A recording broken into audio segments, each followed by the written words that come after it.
Благодарам. Веќе трета година поред овој амандман го предлагам.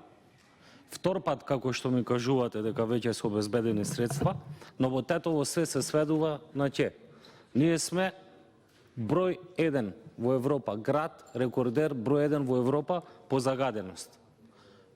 Град број 1 во Европа по урбан и сообраќаен хаос.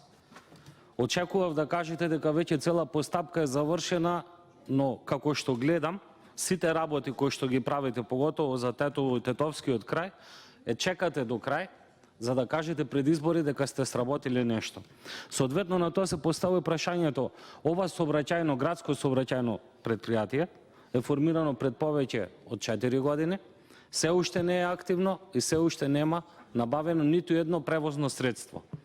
Соодветно на тоа, логички е човек да се запраша зошто е тоа така и дали према одредени автотранспортни предпријатија, општината има нешто со кое што е задолжена. Воедно сакам да напоменам дека во многу наврати Тетово беше најзагаден град во Европа. Во моментов не можеме да знаеме колку е загадувањето во Тетово, затоа што не работи мерната станица. Свесно или несвесно, дали се случило тоа, не знам, треба надлежните да одговорат, затоа што и министерот и заменикот министер протестираа за чист воздух за сите и тетовчани го заслужуваат тој одговор.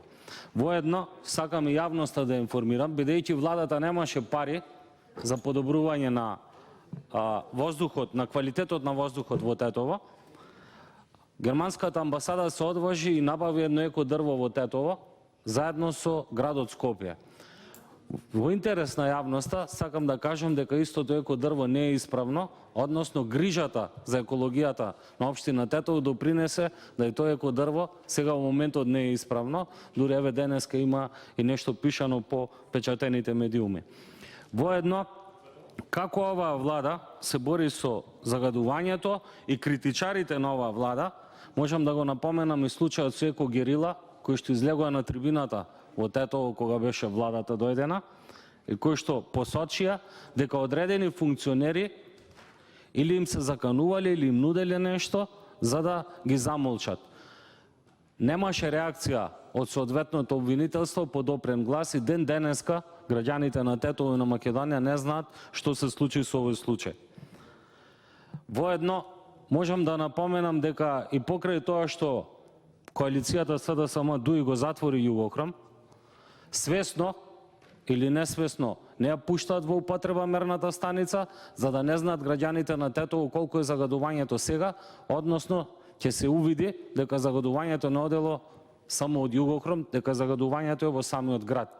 Граѓаните на Тетово дишат најзагаден воздух, особено се чувствува навечер, и имаме голем пораст на кардиоваскуларни заболувања, на респираторни заболувања, на дерматолошки заболувања како последица од ова високо и енормно загадување.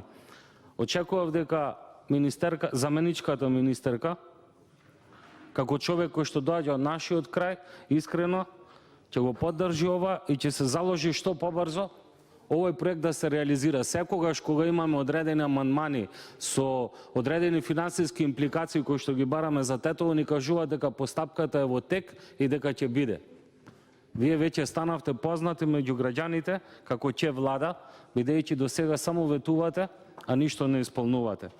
Се надевам дека ова што го говорам ќе допре до сите и конечно ќе има реакција од надлежните органи. Соодветно на тоа, бидејќи веќе станува збор подолго време за темата за загадување, сакам да кажам дека дивата депонија во Тетово беше дислоцирана. Во моментот има претоварна станица во приватна собственост, соодветно на тоа се поставува прашањето во јавноста, чиво е земјиштето каде што е претоварната станица, дали некој има огромен финансиски бенефит од тоа што е баш на неговото место оваа претоварна станица, и воедно не ги ни слушнавме ни Дом, нити Зелените да реагираат дали е соодветно третирано земјиштето каде што беше дислоцирана дивата депонија. Благодарам.